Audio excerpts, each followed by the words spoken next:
Pasko ang isa sa mga paborito ko. Bakit? Kasi nakakatanggap ako ng mga regalo. Kaya sana ngayong Pasko na to, mga kaibigan ko dyan, huwag kayong magtago. Eto lang ako at naghihintay sa inyo. Hindi, joke lang yon. Ayan, sana maging mas matibay. Sana ang ating pagkakaibigan. Mas maraming masayang sandali at tawanan. Walang katapusang ligaya, walang hanggang pag-asa. Pagdiriwang na kasama ang pamilya, yan ang aking hiling para sa inyong mga admins, staffs, DJs, friends, listeners ng OFW Net Radio.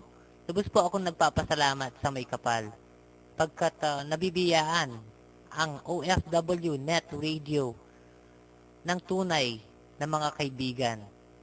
Maligayang Pasko po at manigong bagong taon po sa inyong lahat. I'm your DJ Goms, this jockey ng OFW Net Radio, just for you.